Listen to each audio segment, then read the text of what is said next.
Back at it. Another episode of MP on the MP. Let's go.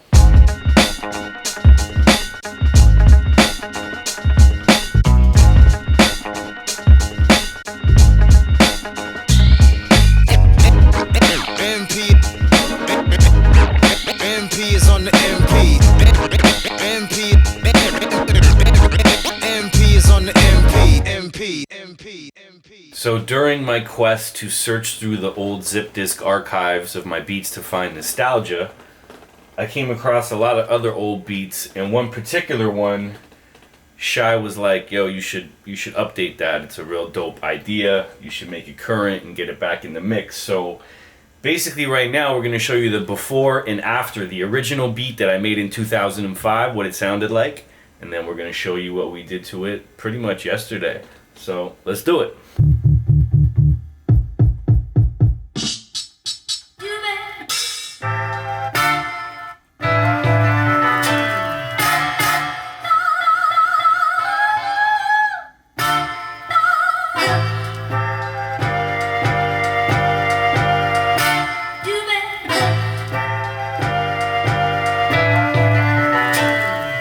So those are pretty much the pieces of the beat. I'm going to play the original that I made, 2005. How many years ago is that? Don't matter, let's go.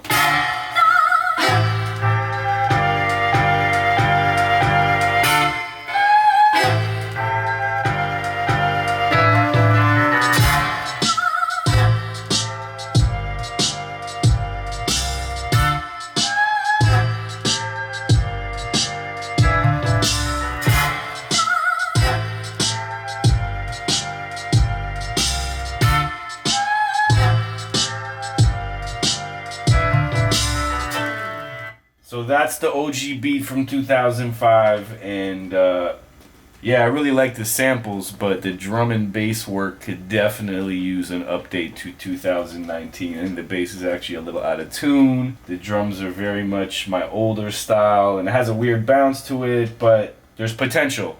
So we made some changes, and let's show you the new beat. So the original beat was at 93.3 BPM. One of the first things we did is we slowed down the BPM to 86. So I'm going to play it at the original, and I'm going to slow it down. This is 93.3.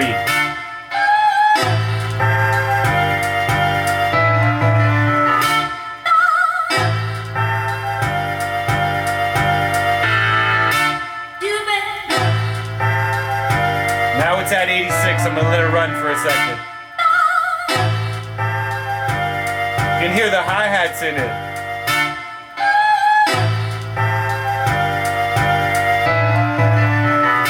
Sounds a little wonky soloed, but I promise you it's all going to make sense in a moment.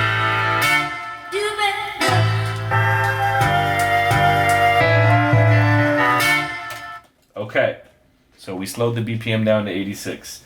Next thing we had to attack was two things: new drum programming and new drum sounds. Not entirely new drum sounds. We kept the same kick. Didn't have no gripes with the kick. It was the snare and the hi-hat that was the issue. It was a little too bare bones, and we went into the pad Thai chambers. MarcoPoloBeats.com, shameless plug. And nice big snare with the crash on it.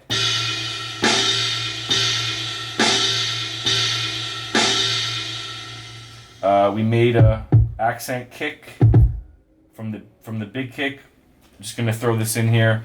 Anytime you don't have an accent kick, which is the little kick that comes, before the big kick, you can always usually make it out of the big kick by copying it to another pad, shortening the length to be very tight, and tuning it up a couple notches so it doesn't sound exactly the same, and bringing the volume down. Courtesy of Shiloh, the Beat Yoda. Learned that 20 years ago now? Yep. And it usually always works. So if you have a break beat and you want a small kick, you can usually make it that way. So there you go. So when we were playing the sample,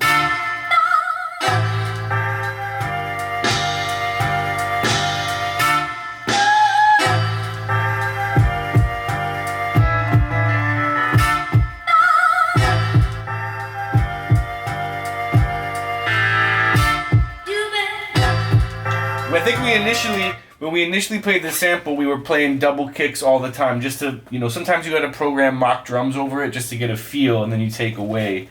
And I think we originally went just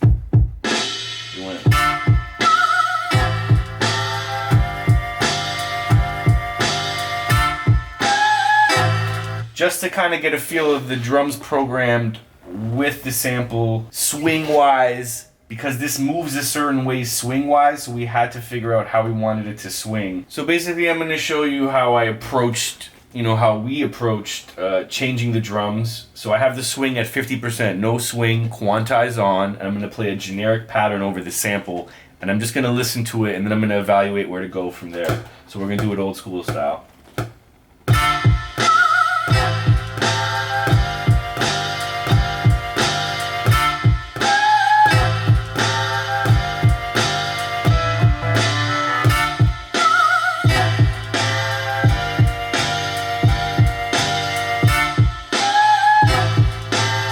Then I added the small kick.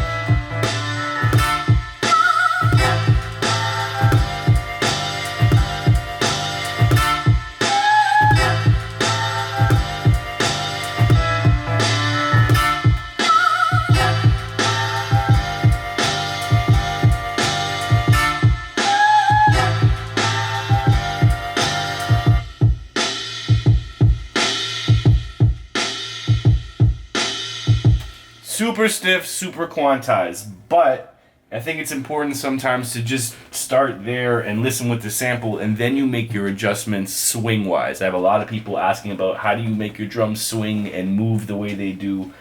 A lot of listening and just feeling it versus the sample. How's the sample moving?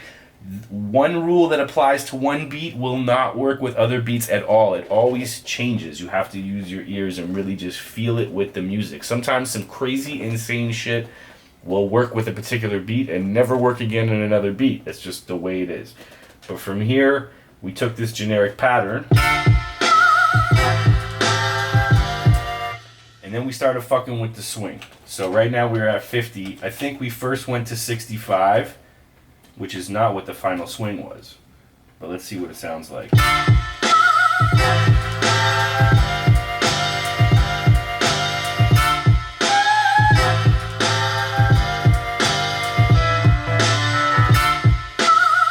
That definitely feels better than no quantizing, but it wasn't quite perfect, so I think actually we went down to 61%. Now these percentages obviously change program and machine, so you gotta take it with a grain of salt and feel it out in your beats, because 61% in MPC world, no idea what that means in machine world or Ableton. They try and make it kind of the same, but it's never really gonna be the same, so just use your ears. So 61.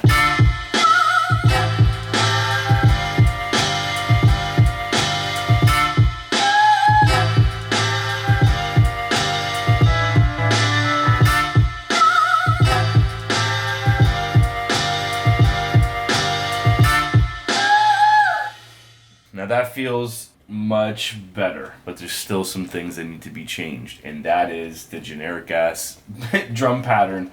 So now I'm going to listen to the sample and the sounds to dictate where I subtract kicks, where I might add them, where accents will go.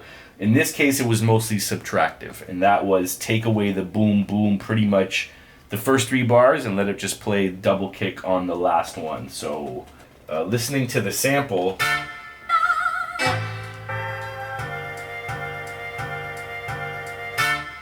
because it had the stabs and the sounds on the one, I didn't want to go boom boom. I wanted to accent it with one, so let it breathe a bit. So the new program ended up being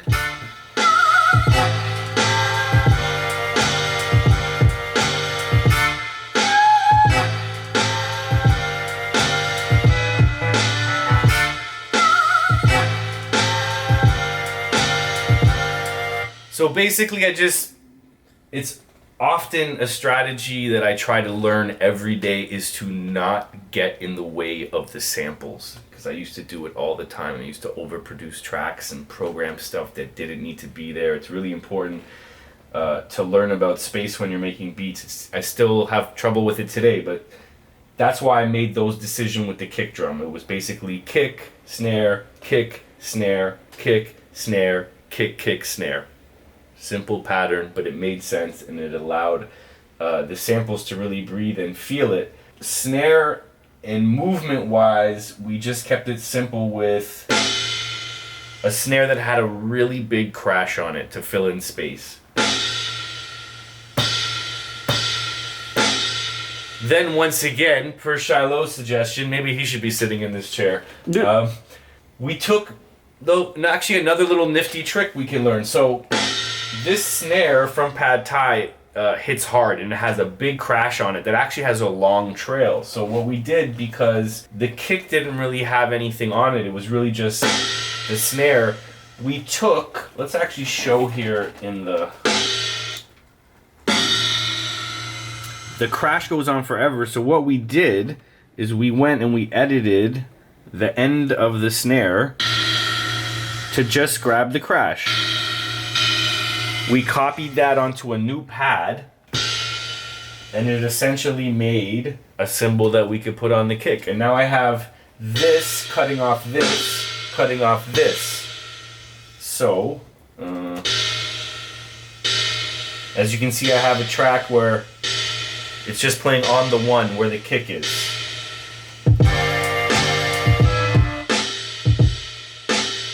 And you can see it, first of all, it fills space, gives it a little bit of movement.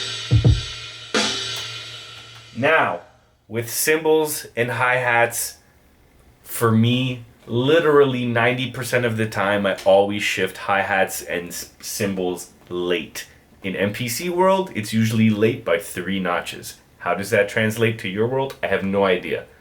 But in MPC world, that's usually what works for me. It doesn't apply to every beat, so don't use it as, as religion. But overall, you have to think, if a drummer's playing naturally, there's things that he's not a robot, he's a human. So little tricks to humanize your drums, just think, you know what I'm saying? If you're gonna make something lazy, hi-hats, cymbals are not gonna all be played perfectly. I know people are a fan of turning quantizing off and playing everything off quantizing. I don't like that. I think over time, there's only a few people in the world that can get away with that their timing is so good that you won't notice it. But kicks and snares for me, 90% of the time are quantized. If anything's going to be quantized off, it's going to be a bass line, maybe cymbals and percussion sometimes, but talk to a DJ that spins your music. If you don't quantize your drums, they'll be very frustrated with you when they're trying to mix 2 records. Word the fuck up. So, like I said, that's just my flavor when it comes to programming drums. You know what I'm saying? Like, I also know people that quantize the first kick and then everything after that is loose. There's no rules, man. Like I said, this is all preference. My preference is to quantize kicks and snares. Can you shift them on the grid later and early? Of course. I used to do that all the time. But for the most part now, hi-hats are what's getting moved a little later in this particular beat. Just the hi-hat. The snare's still hitting on the one, but the crash is going to be a little late to give it a bit of movement. So...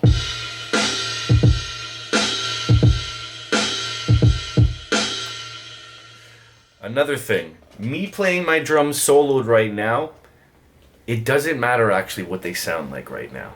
They could sound amazing. It's how they sound with the samples that is the most important part. So your soloed instruments, really, to hear things you did programming wise to fix is important, but listening to them by themselves to find out if they have the right swing is useless until you play everything together. So let's do that real quick, minus the bass line that we added next.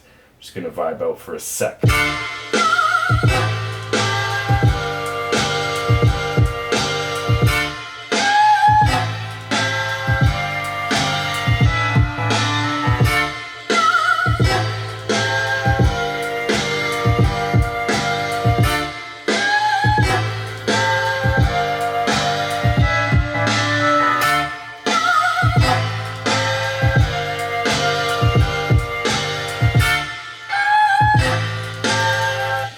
So we like the way that feels. It feels much better than how it did feel. The drums are heavier. They're more my sound now. They're harder. Because we slowed it down a bit, you can feel the sounds a bit more. I kind of dig how it's a little busted at the end of the loop with the double time sample, but it still has a swing to it. I think it's dope. Now it's bassline time. Bass in your face.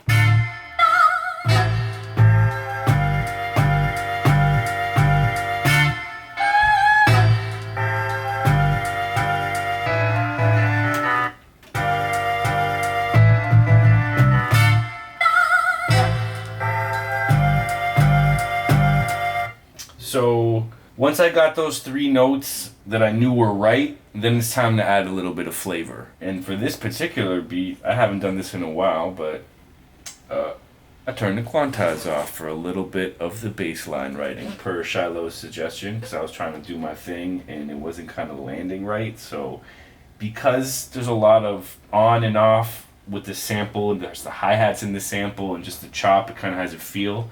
It lended the opportunity to be a little loose with the bass line. Would you agree?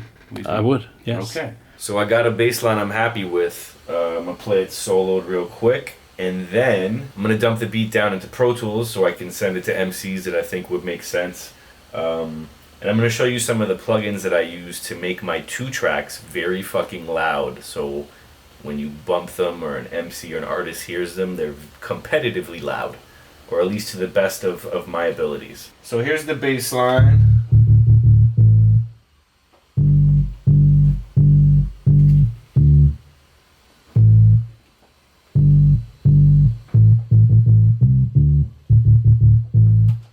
So one thing about bass lines real quick too is that some of the funky stuff I do, I used to do too much of it. I kind of think it's cool that on the first bar I go boom boom boom boom. And then maybe that don't happen again for 4 bars, so you kind of appreciate it when it happens. Just little dumb shit that I think about sometimes musically, because I feel like if something's happening constantly, you just get bored of it. But if something kind of comes in every 4 to 8 bars, you're like, oh shit, what's that? Is kind of dope. And that's what I kind of use that approach with this bass line. So now we're going to dump it down into Pro Tools. I'm going through the Universal Audio console. I'm fully Universal Audio equipped in the studio. I got my Apollo, my Twin, my Satellite for MAD, DSP used for my plugins. And also, I have the ability to record my 2 tracks through the UAD platform console and process them before they even get into Pro Tools. And sometimes I do that because I like the sounds. It's kind of like while I'm making the beat, I'll have my 2 track go through this chain so I can hear the effects, you know, maybe some EQ, maybe some saturation, some compression. Obviously, people in the box using software have this opportunity at all times while they're making their beat. But because I haven't fully went that way, I just like to have the 2 track beat going through it. And 3 plugins that I have right here that I want to show that I'm using for this beat. One's called the Vertigo VSM-3, which is a harmonics tape saturator. It's very dope. It kind of adds low and highs and mids. It doesn't compress. It kind of adds some layers to your beat subtly. Kind of makes them sound a little bit more full, especially with bass. So I have it over the whole 2 track. I'm using a preset called MS Master. You got to be careful with the Universal Audio though and dial back because they're very heavy. And you could be thinking it's super dope and it's like way too processed, so just be aware of that. Then I have the classic SSL channel strip. I'm only using the channel strip for EQ to complement kind of some of the highs. Usually I'll put some lows or take away some stuff. This is a preset called Make Anything Better, so you know if you see some shit like that, you're gonna see what it sounds like. And then finally I'm going through another beast of a plugin, the Shadow Hills Mastering Compressor, which I really like as a finisher. Before I go to the limiter, I'm not a fan of a lot of compression, but this kind of glues everything together slightly, and I always use the preset in here called Mastering Medium, and make sure to switch it to stereo because the preset loads on mono, I don't know why. So my beat is actually going to be printed through these plugins permanently before it even enters Pro Tools, and then once it gets to Pro Tools it's going to have whatever these 3 plugins are doing to him, and then I make a mental note and I save this setting, so if I go back to the beat later I know it went through this chain, and then I'm going to limit. So let's dump the beat down. I like to do my drops live on the MPC while I'm recording the beat. I've always done that. Producers, we love to do that shit and have fun and kind of listen to our creation over and over again, and it's cool to have drops in the beat when you shop them to people.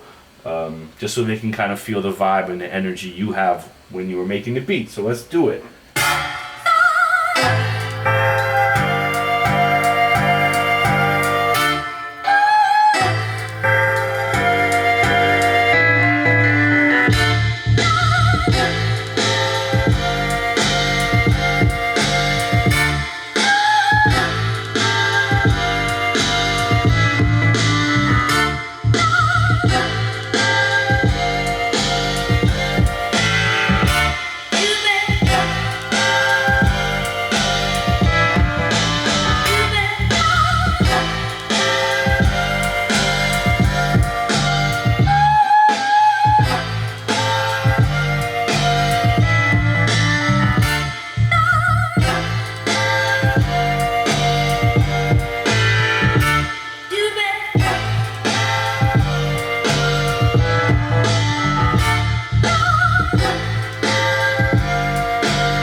Another dumb question is, how long should I make my 2-track beat? Should I run it for 17 minutes or 4 minutes? That's totally up to you.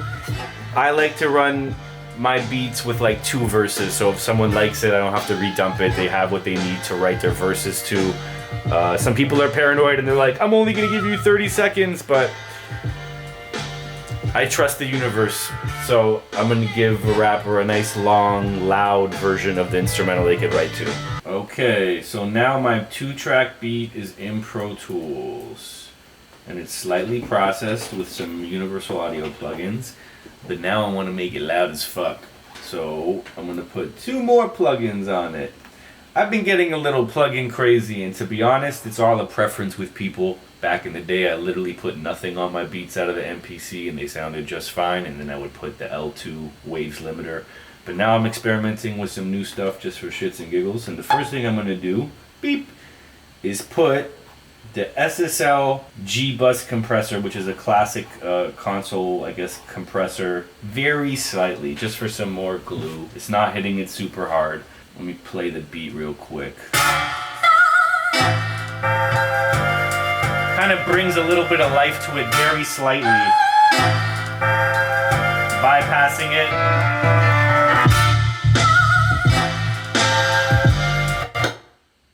And secondly, the final touch, a limiter. Having a good limiter in your stash is very important for a producer who's trying to shop his music to people. You want it to bump when artists play your stuff. My favorite limiter of all time is probably still the Waves L2, which I have, but now I'm experimenting with the Oxford limiter. I like it a lot for different reasons.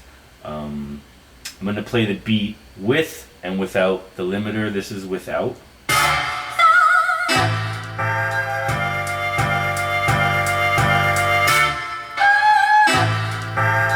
Let it drop, then I'll kick it in. So that's without. With it.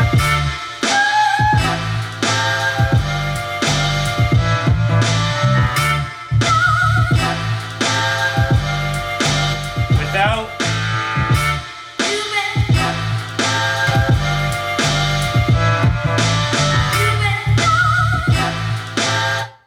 So as you can see, it definitely adds a little volume, and the Oxford limiter has this function called the enhance curve, which is another dope thing that most limiters don't have, which just, I don't know, I feel like it adds stuff to the low end, and yeah, I don't know. I'm in an experimental phase of my life with these plugins, and I like what I'm hearing, but sometimes I use them, sometimes I don't. It's what I think is appropriate. So now I'm going to bounce the beat down. It's going to be loud as fuck, and hopefully somebody messes with it and becomes a song one day. But I found an old beat that had potential. I revamped it, and now that time that I put into that beat is no longer wasted because it can now give life to something dope, like a song or a beat tape. And you know, we put a lot of time into this music, and it's good to try and utilize the time we put in and make it have an output or, you know, an end result, so you don't feel like you're just spinning your wheels all the time. So go into your beat stash, find some old shit, revamp it. We out of here. So in summary, producers, just because a beat or a piece of music you made a long time ago is old to you, it doesn't mean it's old to other people in the world hearing it. You could take that idea and revamp it at any time, and trust me, it's worth it. Change the drums, change the bass, use the sample, re-chop it, reflip it. It's time you put in, and you could still make the best of it and turn it into something super dope and current to the time now. And I need to get better at it myself. So in summary, go soup up your old beats, and I promise you good results will happen. Okay? Peace!